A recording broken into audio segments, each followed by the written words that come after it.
And there we are. All right.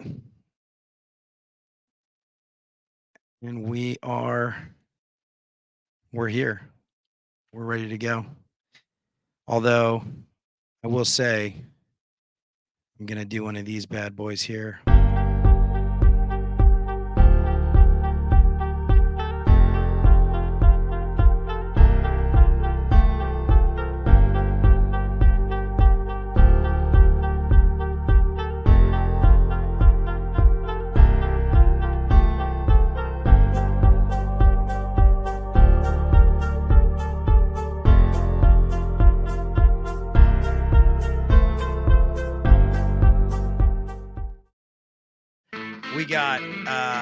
We got a lot of stuff going on here, so, and I have to play this song. The song is like, first of all, for those of you guys that don't know, like I've been playing this intro song for like the last 10 episodes or so. Well, my baby, this is a friend of mine, but he's blowing up the music scene. He's literally becoming like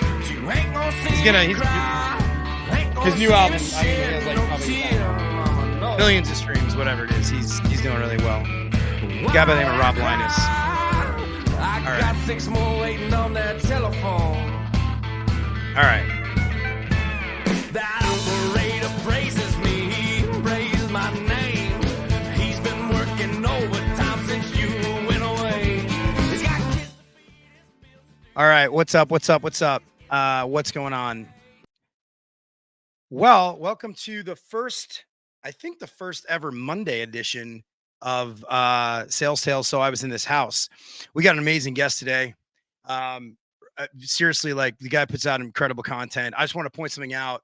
I'm going to bring him up on the stage here, and I just want to point something out real quick because I think this is kind of neat. But so I just found out today because I didn't know where he was from, and turns out he's actually from Indiana, northern Indiana, and so if you guys notice here, I'm gonna bring him up here. I'm wearing my Hawkins, which I know is a fictitious setting, but it is in Indiana.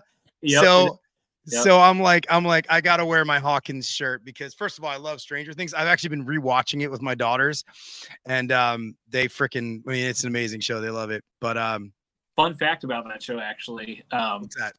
Filmed in Georgia, and I grew up in Georgia.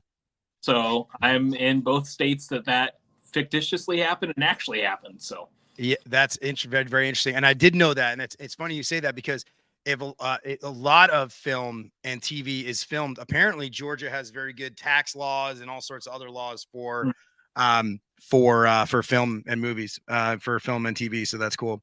Well, HVAC Nate, welcome to Sales Tales. So I was in this house, and you're in a lot of houses, man. Dude, I love your videos, bro.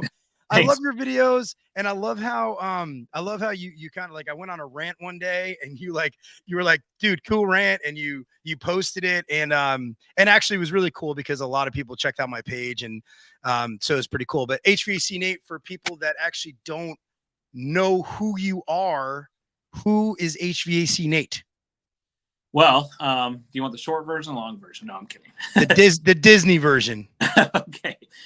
So HVAC Nate started in the HVAC industry about 4 years ago, right during the start of COVID. So honestly, I had wanted to get into the HVAC industry for about 2 years before I did. And kind of I was in a weird spot in my life. I was in between jobs and trying to figure out if I wanted to live in Indiana near my now wife, or if we wanted to move to Kentucky or possibly even Georgia. So we were kind of back and forth between all those places. So I was trying to find a job in Kentucky at the time.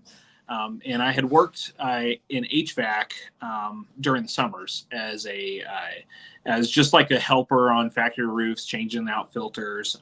And it was kind of like the first job that I had ever had where I was really interested in it. And I really wanted to learn more about it. I mean, we would get up at like 4:30, 5 o'clock some days to go do these maintenances on factory roofs.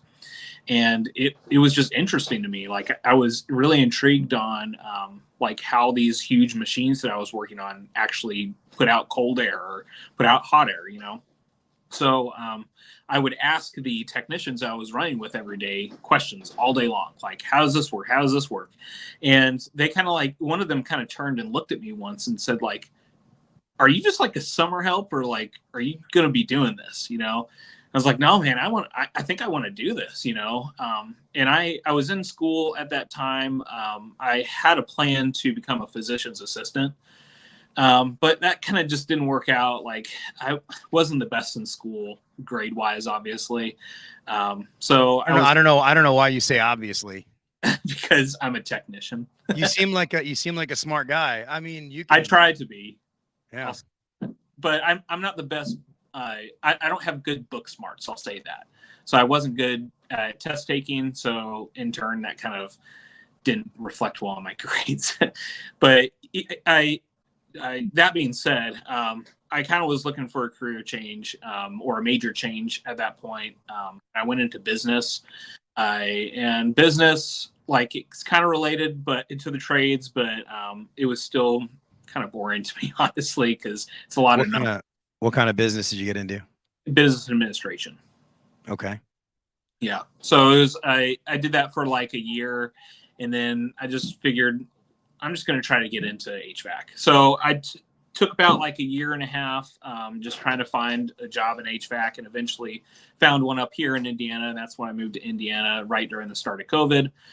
Great time to start into a residential job. So I started in HVAC in about 2020 and been that way ever since. I started my channel around a year ago now. So I'm posting videos, making videos, putting out content on Instagram for about a year. So what inspired you to start doing these videos? Because some of them are really informative. I mean, some of them are actually really well done. And for those of you that are in HVAC, that watch HVAC Nate's videos, they're great. I mean, they're super informative, and like almost some of the stuff's like step by step and super cool, man. I mean, I got to give it to you. Like, I think there's a lot of people that put out those channels and they're not, maybe they don't come out quite as, quite as well, but geez, I mean, they're really well done. And so I guess you spend a lot of time sort of editing and trying to figure out, yeah. So what inspired you to kind of do this? Well, a couple things. So when I first started out, like I said, I basically had zero experience. Like, the majority of my knowledge was I knew how to change a filter and sometimes change a belt on a blower motor, barely any knowledge at all. So whenever I kind of got into it as a maintenance technician, I kind of had to basically figure everything out. They threw me to the wolves. Like, they trained me for about 2 weeks and gave me a van and said, go out and do your thing. So I kind of had to figure it out by myself. Now, for someone that's new to a trade, that not always works out. Like, I feel like it worked out for me, but I feel like sometimes it doesn't work out for everyone. So I kind of wanted to give back to the industry by putting out those videos, because I know the younger generation is on TikTok and Instagram. So if I put out those helpful videos to try to maybe give someone an upper hand on becoming successful sooner. So that was basically my my thought behind why I went to do it. So your motivation was literally because no one gave you any training. So you were like, you know what, let me at least put some stuff out there. What, it is pretty crazy. I think you could probably almost become like a full-blown technician today. Like, just going online and just educating yourself. It's bonkers. Yeah. I mean, I always say, like, as a technician, we're always learning. Like, there's always new technology coming out. There's always something new to try to grasp for ourselves. So honestly, like, it's a good tool for everyone, not just new technicians. It's for old technicians too. I've learned so much from TikTok, like TikTok, YouTube. Like, I've learned so much from them, and without them, I don't know where I'd be, honestly. So, all right. So you've been a tech for 4 years now. Is it primarily? It looks like residential primarily, right? Yeah, I do a little bit of commercial, but not anything that's worth talking about, really. Yeah. So tell me some of your experiences in the 4 years that you've been doing this. Anything interesting? Anything you've learned from people? No, nothing. No, I'm kidding. And Well, I'm done. that's it. That's it, folks. Wrap it up. No, I'm kidding. Nate has nothing to talk about. You know, I mean, there's some. Let me preface this first off by saying I love my customers. Like, I got into this industry not only because I'm a tech at heart, but I mean, I love customers. Like, I love interacting with them, good and bad. Like, I mean, you get those bad customers, you know, you've had them, I'm sure. But I mean, when you have a good when you have a good customer that really appreciates you and what you're doing, like, that makes it all worth it. Like 100%, that makes it all worth it. So that all being said, I would like to start my first story with one of the worst customers I've ever had. Oh, I love it. Let's get busy. Hey, by the way, what's up, David? We got a TikTok viewer over here who owns a company here in Dallas. Oh, okay, cool. What's Yeah. up? Yeah. So I was in this house. I call this guy the filter guy because so for some reason he was bent out of shape about his filter, no pun intended. So basically, I go there for maintenance. And when I get there, this guy is like, "Hey, how's it going?" You know, introduce ourselves, whatever.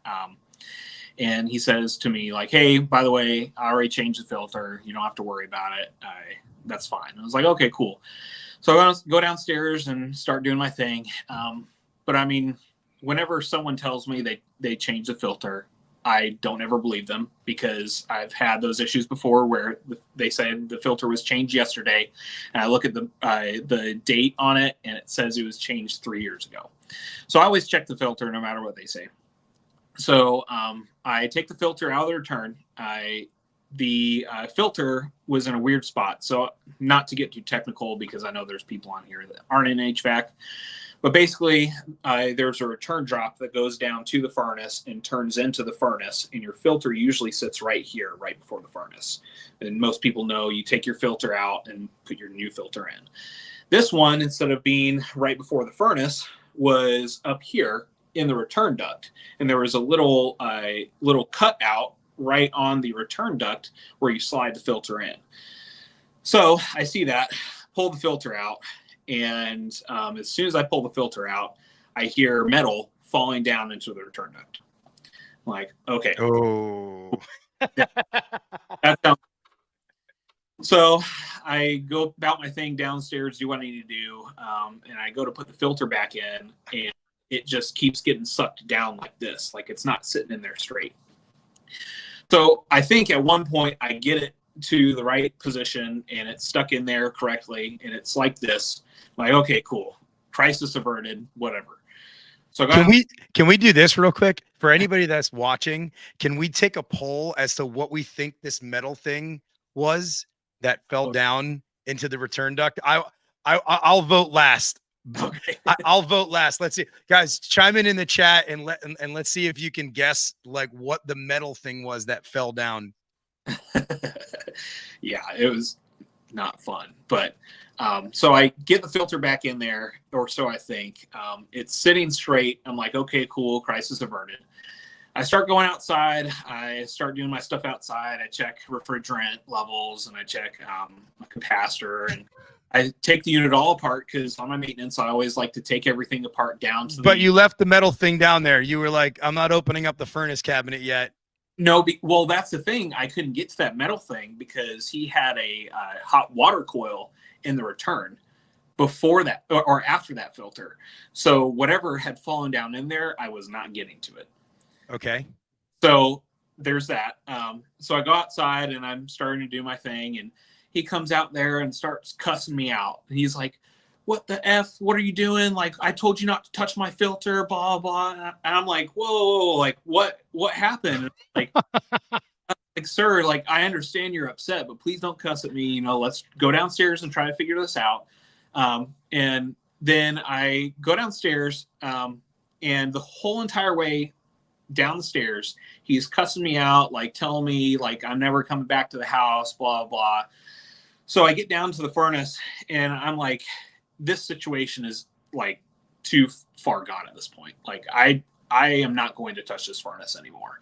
So I tell him, I was like, okay, well, you go ahead and do what you need to do to it because I'm not going to mess it up more. And Lauren says, I don't know if you can see the screen right there. oh, Lauren says that she thinks it was a screw. I'm going to say no, it was not a screw, Lauren. Unfortunately, it was not a screw. But okay. So and Rodney says it was what was holding the filter in place. So maybe like is that another word for like a bracket or something, Rodney? Maybe. So maybe, but here's the thing. I don't think it's that either. Okay. I don't think it's that either. Let's see if anybody else chimes in here. Not yet. I'm gonna guess. You ready? Here's what I think that metal thing was. Okay. A gun. That would have been worse. I think it was a gun. I think it was a gun that you moved the filter and a gun fell down. I would have gotten out of there right then if that was the case. But yeah. So he's telling me, he's cussing at me all the way downstairs.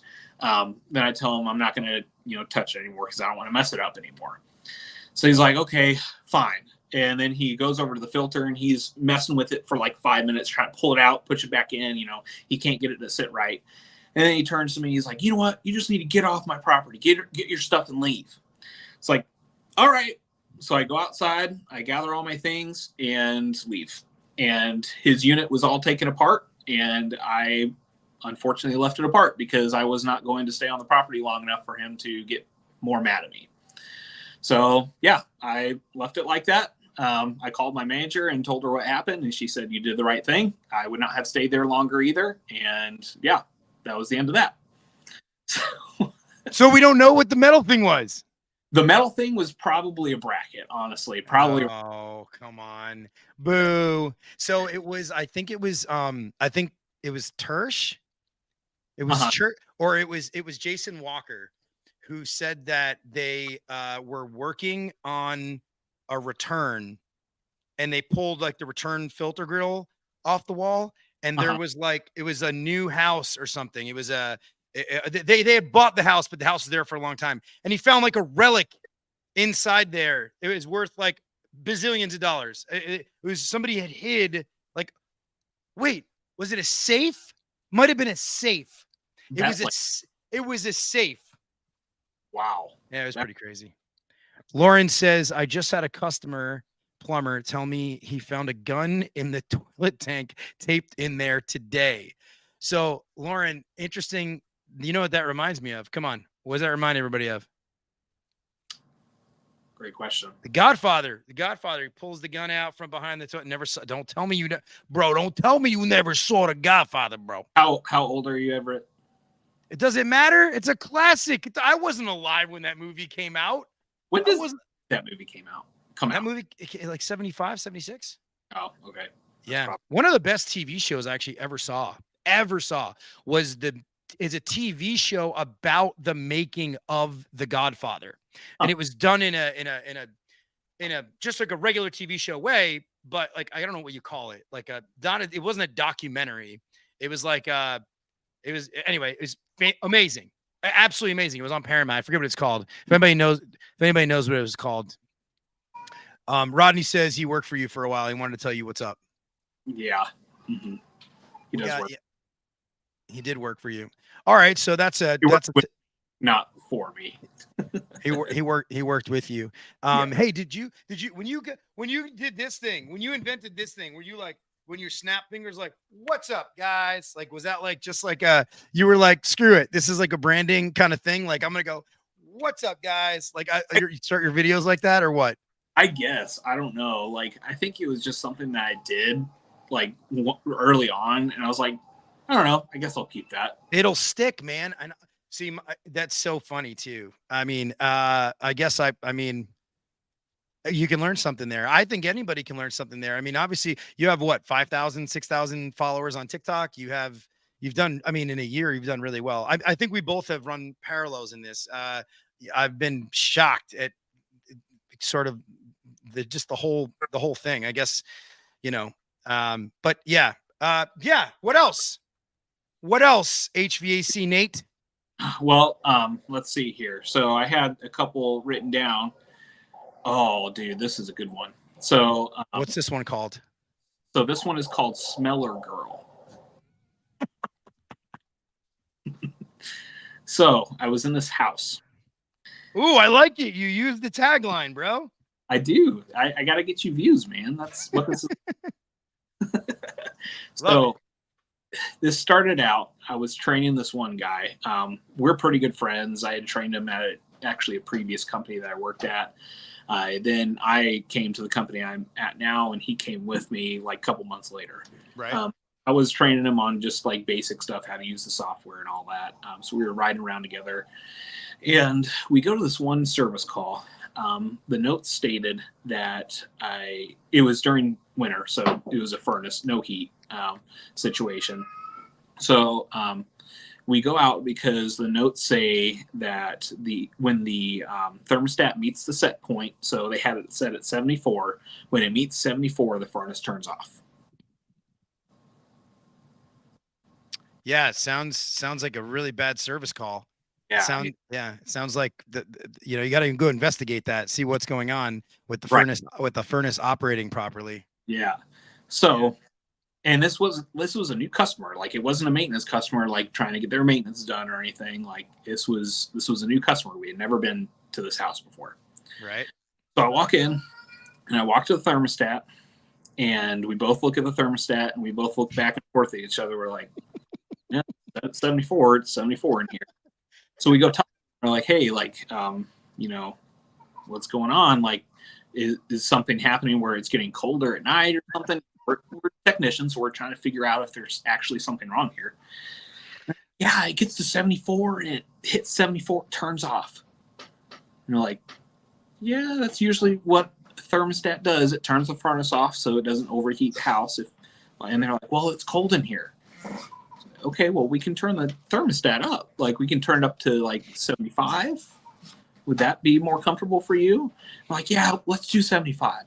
And we're like, well, at this point, we're thinking, like, looking back and forth, like, we still need to charge them because we, took a trip out here. It's a service call. It is what it is. Yeah. So we're like, well, like, let's go check everything out at the furnace. Go check everything out, make sure everything's okay, and then we'll charge you the trip fee and be on our way if nothing's wrong. They're like, okay, that sounds good. So we go down there. We're like looking back and forth at each other, like, dude, this is crazy. Like, what's going on here? Was like, she a weird person? Yes, very. Okay. So we check everything out, basically do a maintenance on it because we're like, we need to give them the value of this money that they're spending. So sure. We do the maintenance, and then we go up there and we're like, yeah, everything's okay. We get to talking to them, trying to get payment from them. And they gave us a really hard time about payment. Like, they wouldn't give us their debit card so we can enter in the number to our system and take payment. Like, they wouldn't let us do that. So then we're like, well, we can take a check or cash or whatever works for you, So we take that. And then what do they do? Did they check or cash? They did check because they did not want to give us their debit card information for some reason. I don't know. Yeah. So we get their card information. Then it must have been her daughters came downstairs and like sat down on the couch and were like around us after we were done with everything. But they were like, "Hey Nate, you're muted on TikTok." Somebody just commented. Yeah, I am. I would recommend they go over to YouTube because if I turn on the mic, you're going to get feedback. Okay, so head over to YouTube. Apparently there's an audio thing, and go to YouTube. So you can, are you streaming on your YouTube channel too? I'm not. Okay, so Sales Tales podcast on Sales Tales. So I was in this house, not the other guy who makes boring videos. I make the one that's more fun. Yeah, right. You'll see the logo. Right. Oh man. Okay. You don't have AirPods? You have AirPods? I did. They broke. Oh, wonderful. All right, we got to get you. You have all this fancy videos you make. All right, so what happened? What happened here? Okay, the lady gives you a check. What happens here? So when she's giving us payment, and we're like going back and forth about if she's going to give us her debit card or not, her daughters come down the stairs and sit on the couch and start like watching TV. And while she's writing out the check, one of her daughters looks over at my buddy, who's I'm training right now. She just says, "You smell good," and he's Wait, like, the daughter says this, or the woman says this? the daughter just says, "You smell good," like looks directly like at him like this and says, "You smell good," and he's like taken aback. He's like, "Oh, well, maybe you were smelling something else. Like, I don't know." And she's like, "No, it's you. You smell good." And at this point, I'm like, "All right, dude, we gotta get out of here." So she hands me the check. We're like, "All right, see you later." We leave. The whole way to the car, we're like trying not to bust up laughing.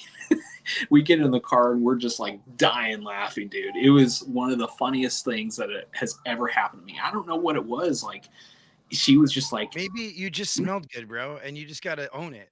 I don't know. Just own smelling good, bro. What's so hard about that, dude? You smell good, so just let her smell you and get it over, and then get a service customer for life. And then every time you go, you set a little time aside, be like, okay, this is the smelling session, and then you let her smell you. It was whatever happened there. Like, I mean, there must have been some mental issues going on there. Yeah, And obviously she was mental, bro. She's like, I mean, no, but is it that well, hold on. Is it that uncommon for somebody to say to somebody else, like, you smell good? Like, it's not that uncommon. no, not at all. But it was But it was the way in which she said it. yeah, it was very way. Like, And here's the lesson, folks. It's not even what you say. It's how you say it. James says male sweat pheromones. It's possible, James. It's Dude. possible. So by the way, going back to your filter story. So I had this wonderful couple, okay, in like Tom's River, New Jersey. I was in New Jersey. And this, so it was funny. We had a service tech there earlier. I got there to quote the system. And so I asked them, I was like, so let me ask you, so when's the last time you guys actually, changed your filter? And they were like, we just found out that we had a filter. I said, when?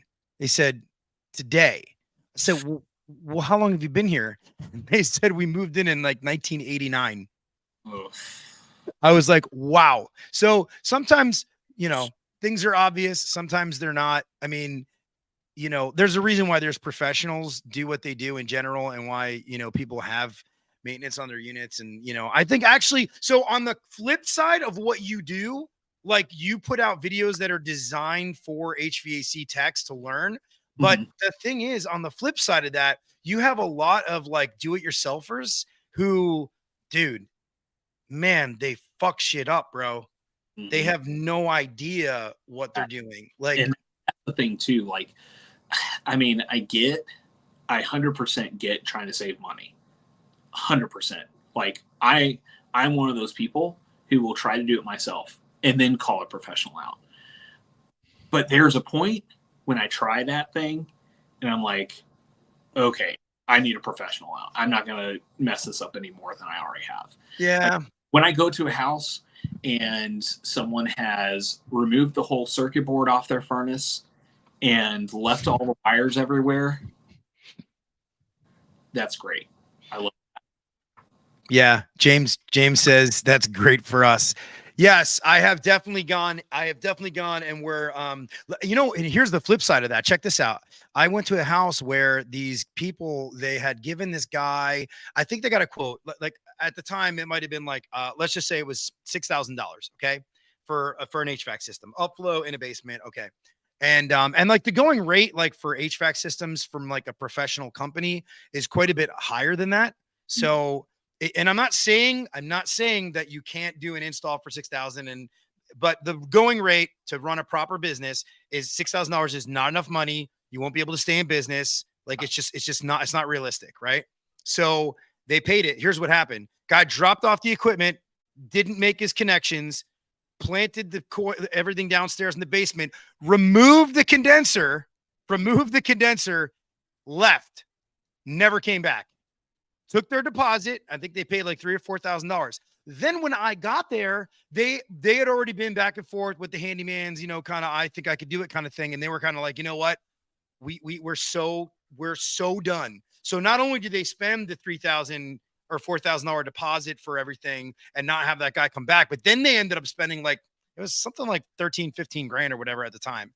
So yeah, not so great sometimes when you get like, those horror stories are too common. And I always tell people, look, dude, like, I know it's X amount of dollars more than this buddy you have over here, but you're going to pay for that money that you aren't spending by going with him. Like, it happens every single time. Now, granted, you will get a couple, like, no name people who do good work, but they will have customers that are willing to back them up, and eventually they will get more expensive. So there's no, I have no doubt that that's the way. Of course, like when you're starting out, maybe you're going to be a little cheaper. Okay. You don't really know how to run the business. You poke and prod, you try to figure it out. Right. And I love entrepreneurship, and I love people that are trying to make things happen. Like, kudos to them, man, for trying to make it happen. Like, I absolutely have no qualms with that at all. Right. Like, I think it's a part of business, a part of competition too. Right. Like, you can't listen, you want the company, the big company who's going to like be there and 24/7, 365, and you can yell at them at any time of day. You're going to pay for it. Right. Yeah. And plenty of people do. You want something that's more budget friendly, and you're just thinking about, kind of costs and blah, blah, blah, whatever. Then, there's a company out there for you to do that too. So for sure. Yeah. Yeah. I actually was thinking about something else I was going to ask you, and I flaked, but, filters before. No, it's all right. It'll come to me. What else you got on the roster there? Well, I've talked a lot about, kind of bad customers at this point. Maybe not bad customers, just like interesting, difficult. That's what everybody wants to hear anyway. So what I said at the beginning was like, look, like, I love my customers. There's good and the bad, but right now, like, I've had some really good customers recently. I'll say that. I work at Legacy Heating and Air in Northern Indiana. They have one of the best customer bases I know of. Like, their customers really, they know what we're worth, they know our value, and they're willing to pay whatever needs to be done to get the job done. Right. So that's a really good advantage as a technician, because not only can we take care of our customers, but we can do it by making the company money and making ourselves money in an honest way. So this story happened to me today. So I was in this house. It was a condo. This condo sits on one of the most well-known rivers in our area. So it's a pretty wealthy, well-to-do condo. It sits on St. Joe River. So I was walking into the building. So you walk into the main entrance, and you have to buzz in to the main door and walk and go to an elevator and go up to the condo you're going to. So as I'm walking in, this guy leans over the balcony on the third floor, and he's like, "Hey, like, I locked myself out on my balcony. Like, can you get the maintenance guy and have him come up here and come in my apartment and let me back into my apartment?" I was like, yeah, I got you. I'll do whatever. So like, I go in there, and he says to find Ed. Ed's the maintenance guy. Look around everywhere for Ed. I go down to the basement, look for Ed. I can't find Ed. So I go up to the person I was supposed to service that day. And I'm like, hey, like, this number apartment, he's stuck out on his balcony. Like, I need help finding Ed. So they're like, oh, I got Ed's number. I was like, perfect. This way we can get this guy off of this balcony. So she calls Ed, can't get a hold of Ed. Ed goes straight to voicemail, can't get a hold of Ed. So we're like, well, what do we do? Like, do we just wait for Ed to call back? So I go out to the front, go all the way down, go out front, and I'm like, hey, we can't get a hold of Ed. Do you have anyone else like I can call to like get over here to let you in? Like, anyone else have a key? And he's like, oh yeah, my sister has a key. So I was like, okay, what's your sister's number? So I type in his sister's number and I call her. It goes straight to voicemail. Actually, no, it says disconnected, number disconnected. So like, okay, well, do you have another number that I could call maybe? And he's like, yeah, try this one. That one's disconnected.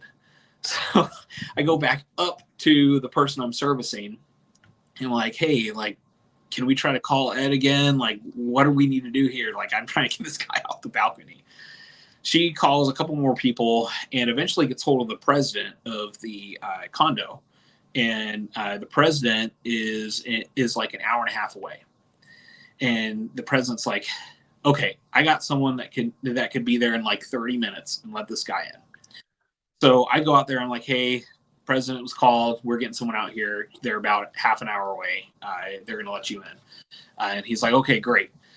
So I get to talking to him. And he's like, yeah, my name's so-and-so. Like, you know, I have lived here for so long or whatever. And I'm like, well, like, I hate that you're out here. And he's like, well, it's happened before. I was like, oh, really? Like, when did it happen? How? Also, like, I didn't understand, like, how he got locked out on his balcony because he had a sliding glass door.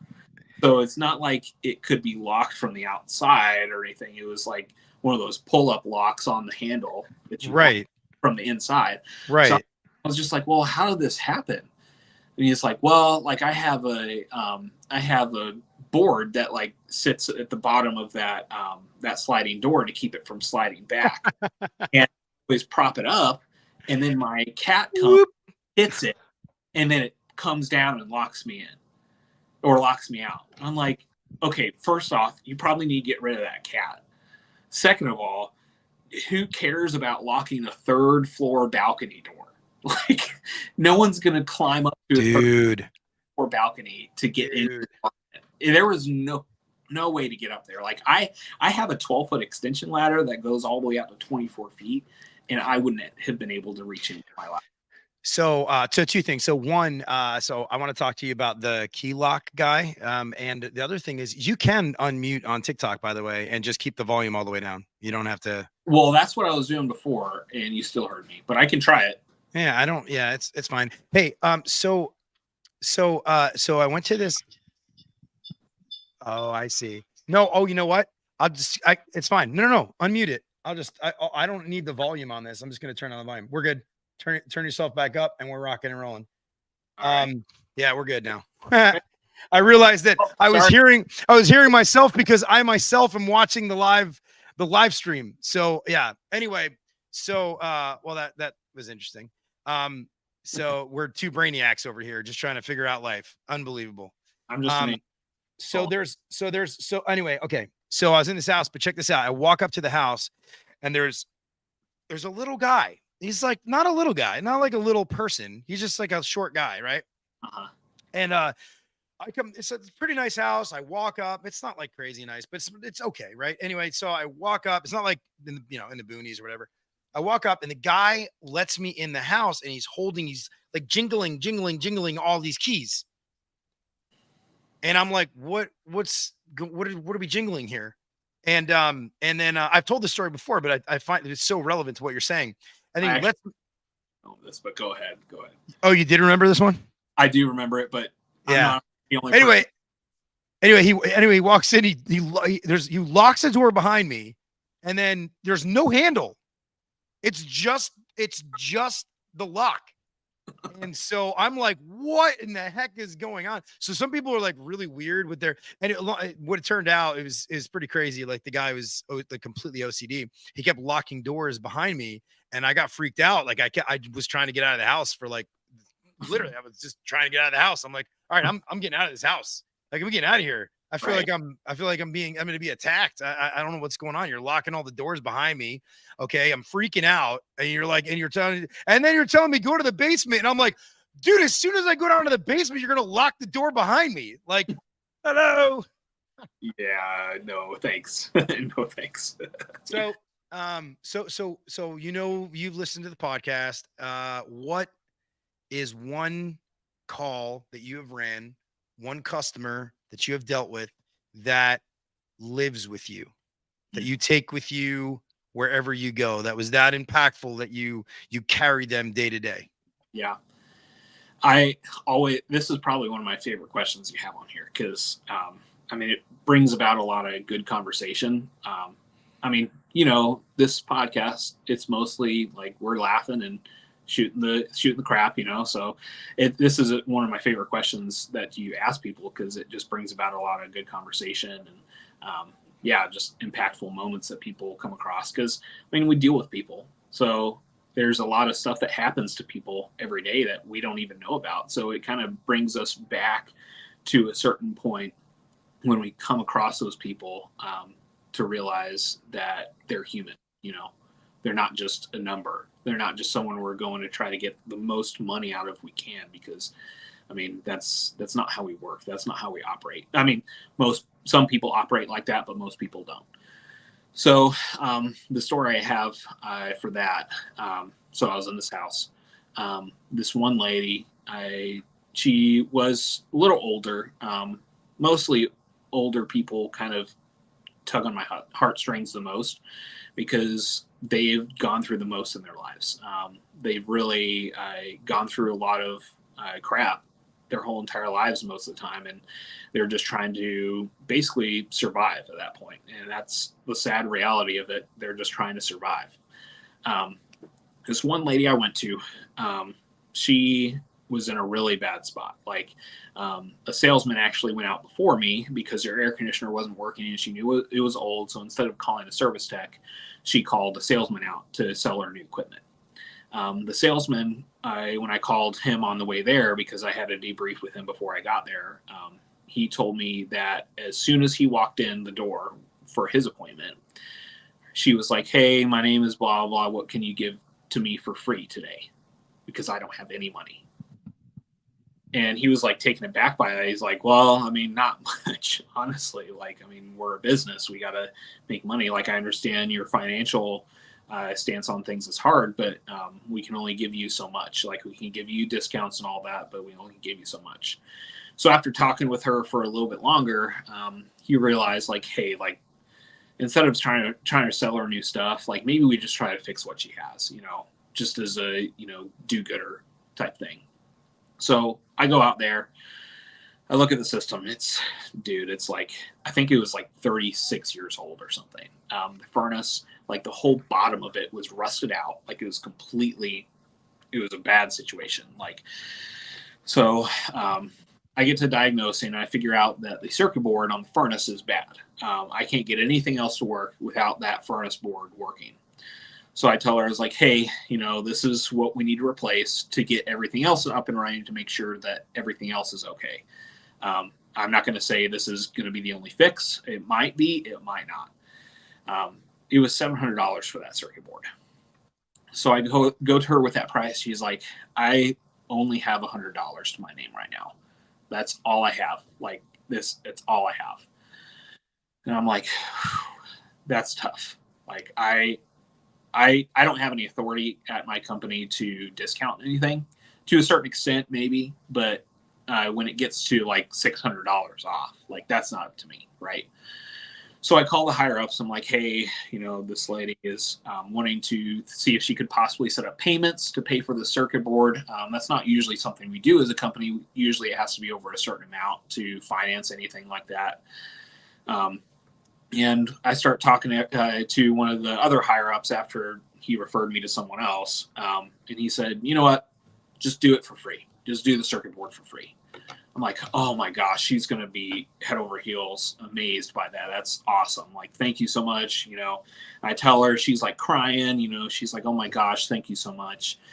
So I go and grab the circuit board. It was like half an hour away. Get the circuit board. I come back, I put it in, and the fan turns on. And I'm like, "Okay, cool. The indoor portion is working great." And I checked the voltage going to the outside unit. There's voltage going to the outside. I'm like, "Okay, cool. I don't hear the compressor running yet, but maybe the contactor is not pulled in yet or something. Maybe there's a 5-minute delay." So I go outside. The disconnect is out. So I flip it around, push it back in, and the fan kicks on outside. The compressor doesn't kick on. Oh, no.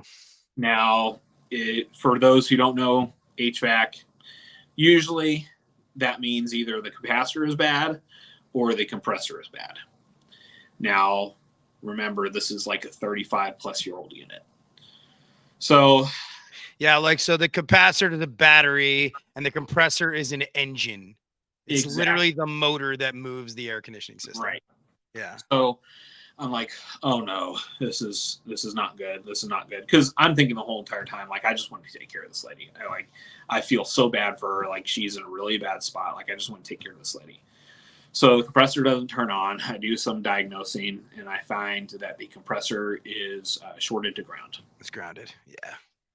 So so for those that don't know, that means Bad compressor. It's toast. Yeah. It's done, especially on a 35-year-old unit that uses the old style refrigerant that has been outdated and outlawed. So I go inside. My head's like hanging, dude. Like, I'm like, I feel so bad. Like, I gotta break this bad news to this lady. You know, it's 100 degrees outside and she's not gonna have air conditioning. Like, she's got a huge dog in the house. I think it was like a mastiff or something. And I got to tell her, like, I'm sorry, I can't do anything. And I'm like telling her, and she's just like, you know what? Thank you so much. I'm like, what do you mean? Like, your air conditioner's not working? She's like, you've done everything you could today, and I appreciate you for that. And she comes over and she gives me the biggest hug, and she says, I love you. I love you. And I'm like, man, that's awesome. So I get my stuff and I'm like walking out the door, you know, after talking to her for a little bit. And she said, did you hear what I said? And I said, what? She said, I said, I love you. And I said, are you going to make me say it back to you? And she said, sure enough, I am. I'm like, okay, I love you too. And it was just like, it was one of the most uplifting things. Like, I was totally expecting to go in there, tell her this bad news, and her just start bawling, crying, and, you know, like, I don't have any money, you know, like, but no, she was like, thank you. And she like brought me waters out and everything after I told her. Like, she was probably one of the best people I've ever met. Like, she was just so awesome. Like, so it's pretty amazing that there's people who have like everything, right. and they're never happy. They're never content. They're just never right. They just never have enough, whatever it is. Yeah. And then there's people who have nothing, who walk through this world and, you know, they got clear headspace. Like this woman, she, you know, she's probably like, you know what, man, I love you. Like, dude, you did what you could. Yeah. That's pretty heartwarming. That was so great, man. That will, and like your question states, like, what's something that will stay with you like your whole entire life? That lady is going to be on my mind forever, dude. Like, whenever I come across a customer who's mad about his filter and how I pulled it out and it doesn't go back right, I'm gonna think of that lady, because she was happy with the bare minimum. She knew I tried my best. She knew I did everything I could, and she wasn't mad at me. She knew that I did everything I could. So yeah. Pretty cool. You know, sometimes I will tell you that it might be the littlest things that will help somebody get through. And this is the sales portion of this. You know this, like you're HVAC Nate. You're giving technical advice. You're making amazing viral videos that, you know, help people, you know, do this stuff. But at the end of the day, you're right. Like, we get hired to provide that service. And, and throughout my career with, you know, obviously I'm in leadership now, but I mean, I ran, I don't know, 6,000 houses calls. I mean, it's a lot. Right. And, you know, you learn a lot with you. And one of the lessons that I learned that I think we need to really remember, because you've been through something like 1,000 times. You've done the same diagnosis. You've done this. You've walked through the same steps. You've gone through your checks. You've done all this before. But you know what? That individual that you're with, they have not done that. And they have not, like, part of our job and is to communicate effectively. Yeah. And to educate. And I promise you, okay, I hope during the audio episode, like, you know, this is, I might even clip this. There's a level of educating the person that you're with, because we get a bad rap, okay? In general, not just sales rep. I'm talking about service technicians. Everybody thinks like, oh, they, because they don't know what is going on. But if you actually take the time to give them the information that they actually want and need, and give them a better, clearer understanding, they will more than likely, you will get them over the hump of, I got to get other estimates. I've got to talk to other people. I've got to look on YouTube. I've got to do this. I've got to do that. And sometimes it just takes the fact that, like, you have to just slow down for 5 seconds and explain something to somebody, because making it click is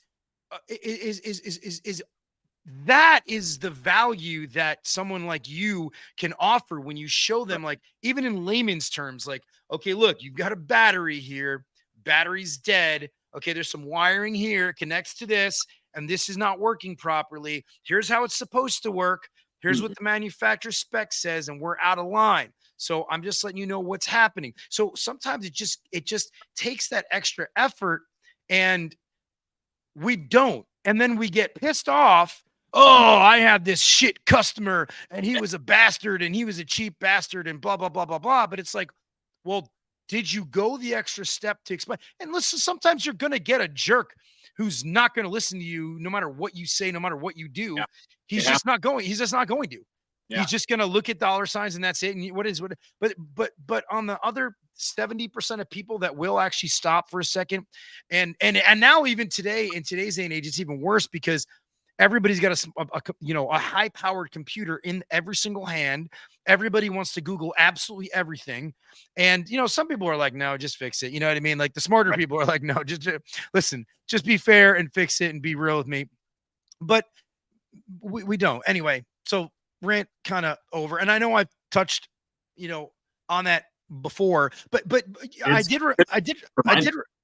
What's that? It's a good reminder. Like, I mean, like you were saying, communication is key. I always tell newer technicians that communication, like good communication with your customer, will set you apart from any other technician, because the majority of people don't know how to communicate. The majority of that is giving your customers options as well. Like, going into a house, and let's say that battery's bad. Like, here's 3 options you can do to fix this equipment that's going to make it last longer. It's going to cost, yeah, but this is the upside of it, or this is the downside of doing this option. It's educating your customer, making them see that there's different options and solutions to everything, Yeah, but I can't even believe we're still having this conversation. Like, I can't even believe there's people out there that don't actually see the value in presenting information. And I think, you know what I really think? I really think what it comes down to is, I think that, they want to shortcut it. I think they want to shortcut it. What I have that is send them on my way. I'll take them as a customer if that's the case. One other thing, and I remember this from earlier. I'd forgotten what I was going to say, but here's the one thing. Ready? A lot of times you get guys who will, or customers who will be like, oh, I can't, I can't believe that motor's like $200. Why are you charging me, $700 for this? Well, here, okay. Well, I'm going to do this for the people who listen to this that actually don't really understand. Contractors typically operate at literally like less than like a 5% net profit, like 5%. Okay. Because that typically has the lowest like net profit out of any trade. Well, if you run it properly, you can make it profitable, and you can run like any other business. Yeah. The problem it becomes is that insurance is really expensive. There's other costs, and also there's education costs. Like, you're hiring a guy who actually can diagnose it. Like, you don't walk into your doctor's office and say, oh, gee, and maybe you do. Maybe you shop around for a doctor, but I'm not saying, not to the level that, like, companies like us actually get shopped, right? So there are soft costs involved with operating a service company that most people just have absolutely no idea how to, and it's a it's unfortunate for some reason. It's just our trade, but that educational piece will help to understand it. And I actually worked for a company that had like on the back on the invoice, it said included in your cost is a fully stocked truck outside, is the fact that you have a trained, drug tested, background check guy in your office, blah, blah, blah. Look, and this is like so elementary to like a lot of contractors, but I think a lot of small guys don't actually know this. And then they don't know how to handle that conversation. So, yeah, you bring up a lot of you in general bring up a lot of, you bring this sort of front to mind, but yeah. So what else, Nate? You got anything else in the hopper there? Yeah, I had one more. Let's see. Ooh, let's get the finale going. I think it was actually supposed to be earlier, but that's okay. We'll do this one. That's all right. I like creating, like, I work for a company, right? So like I don't necessarily have my own customer base because I work for a company. I like to kind of create myself a job security by telling people, hey, like if you liked my work today, you can ask for me back. You can ask for me to come back on your next visit. And that way, like I've created a relationship with that customer and I can keep them at Legacy Heating and Air. So I have a good list about be their guy. I like that title. That's my word of the year. I've been telling my guys, be their guy. Like, be their guy. Like, when they think HVAC, when they think service, like, they should be thinking about Nate. They should be thinking about you. I want to be the guy. I want to let them know, call Everett. Yeah. I want to be your guy. You have a neighbor, friend that needs a new system, call me. I want to know about it. For sure, because everyone wants a guy. Everyone wants that guy that knows he's honest and trustworthy and knows he's going to do good work as well. So why not try to be their guy? That's my thought. And also it comes with, like I said, job security, because like if I have, I don't know, 30 Nathan preferred customers and then a recession hits, they're going to be like, ooh, do we get rid of Nathan, or do we get rid of, sorry, Rodney, I'm going to throw you under the bus, or do we get rid of Rodney, that doesn't have as many as Nathan? That's my thought, so I'm going to try to be their guy. That's good. All right. So you do this, great practice. So go ahead. What happened? I had one customer that started started being a Nathan preferred customer when I was at a different company when I started in 2020. Right. So they were with me from 2020 till I started at the company I am now in 2021. I didn't see them for about a year. And then all of a sudden I get called out for the service call, and I show up to this house, whole different house than what they were at before. And they open the door and they're like, Nathan. And I'm like, hey, how's it going? Because I recognized them, but I didn't know exactly where they came from. And they're like, we're from so-and-so. Like, we heard that you left and we were so sad. So we started looking around for you. We started looking around. I was like, what do you mean? Like, what do you mean you started looking around? They're like, we started calling different companies, seeing where you went, because they wouldn't tell us at so-and-so place where you went. And I was like, so you were calling around to different companies trying to find out where Nathan was. You were calling their phone and you were like, hey, do you have a Nathan that works here? It was just the weirdest thing to me. And I was like, that's dude, really, dude, that is amazing. And that is the coolest. Yeah. That is the coolest story, bro. And I actually went back to their house today. So this is what jogged my memory to think about. Rodney had more Rodneys only.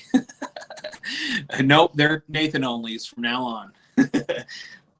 But that being said, I went back to their house today and was reminded of that story. And that's why, I was like, oh, I got to tell on Everett's podcast, because that was just the coolest thing to me. That, I don't know, I just felt like I was just doing my job whenever I was there the first time, but maybe I was just doing that much more just for them to realize I was sticking out from everyone else. I mean, one of the things I always do is I completely strip the outside unit all the way down to the outdoor coil. And so that way I can really clean it really good with water or chemical or whatever I need to do to clean it.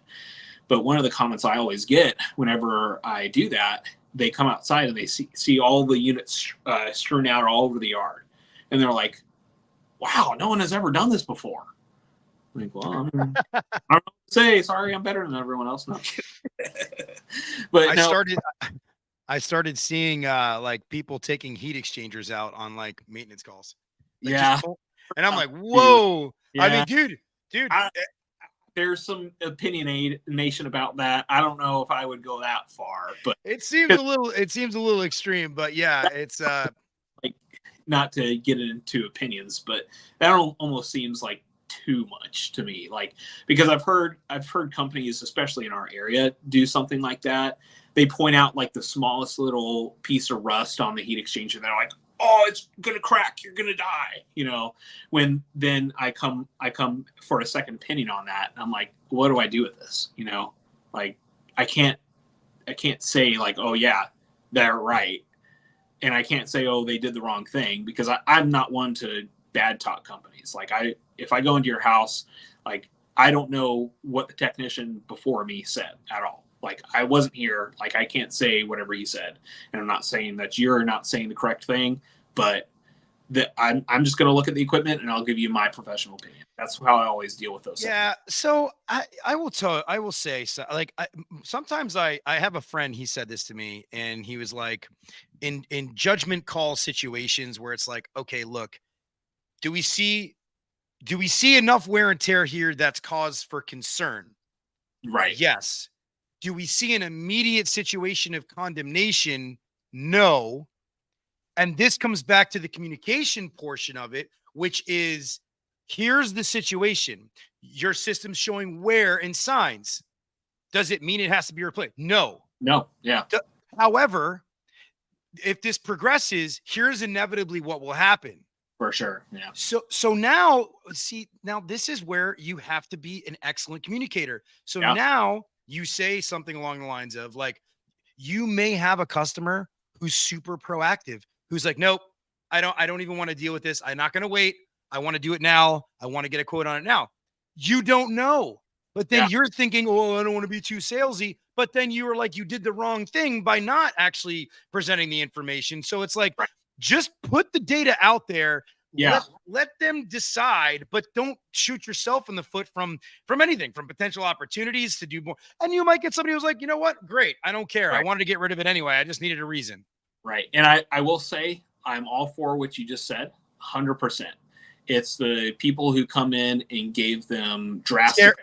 Scare tactics and all that. Yeah. Like, they give the industry a bad name, and that's part of the problem is when you give them. Yeah. That's more what I'm talking about. Now, what you were saying, 100% agree with that. Like, I am all for, this might be a problem in the future. Do you want to take care of this now, or do you want to take care of this later? That's up to you. That's 100%. I am totally for that.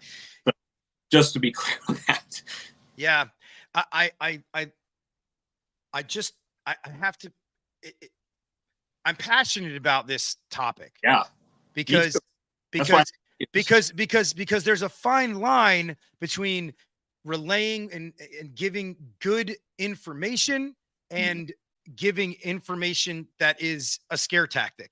Yeah. And the problem is that you don't know how somebody's necessarily going to react. So you have to just be factual about it. Right. Fact. Here's what I see. Here's the data. Here's what we can do, or we can do nothing. And that's the excellence in communication that most technicians don't have. They don't have it. I'll tell you another story that I actually came across. This isn't my story, but I'll secondhand tell it, I guess. So it probably you're allowed to secondhand a story. So we recently had a training about dehumidifiers with a big company that sells dehumidifiers. April here. What? Anyway.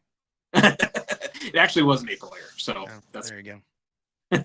But they were telling us about this, because whenever someone sticks out and sells like a lot of their equipment, they like to go meet with them to see, like, hey, like, what are you doing? What are you talking about to customers to really good information and, you know, all that. So there was this one guy who worked for I think it was like a crawl space finishing, waterproofing company or something. And he was selling like 7 dehumidifiers a week. Like, this is the high end dehumidifiers that are like thousands of dollars. He was selling like 7 a week. So basically like more than 1 a day. So he's like, okay, like we need to go out here and like see what he's doing, because obviously he's doing something right. So the guy goes with him, and he's riding along to the first house, and they go into the first house. It's an old lady, and they have a crawl space they go down into, and he's taking pictures of water all in the crawl space, and then he goes up to the lady. He's in the crawl space with this guy from the company that we're getting trained from, and he's like, hey, watch this, I'm gonna go sell this lady a dehumidifier. He's like, okay, all right, let's go see what you do, you know. So he walks up there and he pulls up all the pictures on his phone, and he says, see this right here, this is going to turn into mold and you're going to die.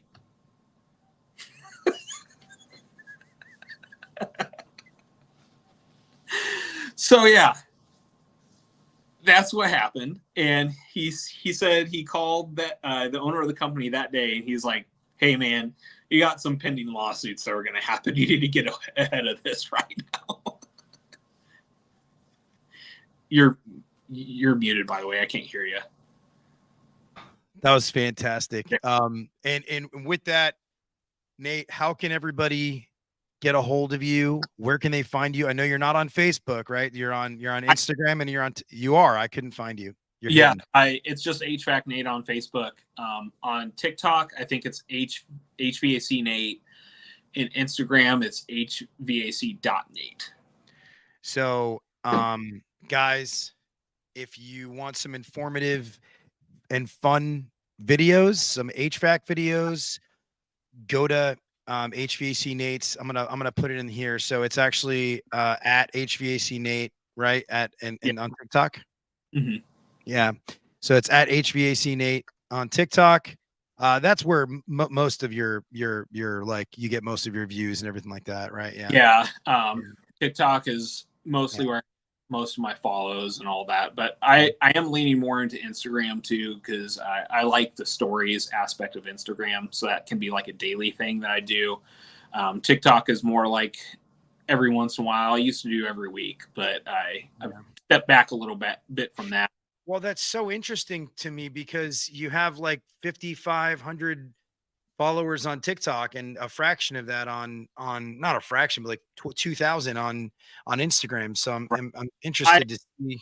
I didn't start my Instagram till I had around like 3,000 followers on TikTok, because I really know that there was a community on Instagram for it until I met Wolf of HVAC, Adam. And he kind of showed me like, hey, like there's a big community over here. And ever since joining Instagram, dude, it's been a world. Like I honestly like Instagram a lot more than TikTok. Yeah. I was actually shadow banned on Instagram for the first like 60 days that I like started this podcast. So I'm so far. I don't even know what happened. I didn't actually even post anything. I didn't even post anything. And I got shadow banned, and so what was happening was they didn't shut down my page. I was able to go in there. I couldn't follow. I couldn't like. I couldn't comment on anything. So somebody could follow me, but nobody knew it was a page, because I just started this thing like 7 months ago. Those bastards. Yeah. So dude, thank you so much for coming on. But on TikTok, it's different. On Instagram, it's at HVAC.Nate. No, sorry, that's TikTok. So at HVAC.Nate is TikTok. Oh. Nate is Instagram, and then HVAC Nate on Facebook. HVAC Nate on Insta, and then HVAC.Nate on TikTok. Yeah. There's one person on TikTok that has HVAC Nate, and I've even messaged him and like, dude, you have like 2 followers. Like, can you change your name or something? Because it makes it so much easier. But you can buy it. You can buy it. Cool. Man. You can. Interesting. You can? I don't know. You can ask him to buy it. I don't know. Yeah. Well, here's what I'd say, guys, stay safe out there. And check out HVAC Nate. And I want to make a comment. I don't know why. This is probably not even I'm gonna take you off for a second here, Nate. Okay. I love that you came on, man. I'm gonna say goodbye. I got a couple of announcements to make. Hey, so this week on Thursday, I have 2 episodes this week. Thursday, I have the Billy Stevens coming on. The Billy Stevens. So you guys know who Billy Stevens is. He's like the godfather of home services. The guy's got an incredible story. He's been doing it a while. He's an older guy. Man, I don't know, not older, but he's whatever. He's probably 60. Really cool. Really cool. Really happy to have him on. And then Ken Goodrich. Ken Goodrich and I are actually going to do a live episode. I think he's actually like at some point in time in the next couple weeks coming on. And he's going to be in Dallas. And he's, again, like you're talking the 2 biggest names in the entire industry are going to come on the podcast, which is just incredible. One other thing I wanted to say, not again, this is not related to my podcast. It's not related to HVAC. It's not related to sales. It's not related to everything. I just feel like, you know what? I have a little bit of a platform, and I wanted just to say this, like, man, do we need some healing in this country? We just, and I had to say it. I'm like sort of like almost in shock about what happened. With the assassination attempt, and I'm just like, the whole thing is crazy. And if you're on social media, I mean, you see all sorts of crazy stuff and conspiracy theories that have like no foundation and stuff like that. Like, guys, like I just think everybody needs to like look within themselves, really. And we're all American, and I'm a true patriot. In fact, my sponsor for this show, my charity sponsor is actually it's actually the Texas Valor Project, which helps veterans with traumatic brain injury. So I encourage you to donate to them. And I just want to put that out there. I love this country.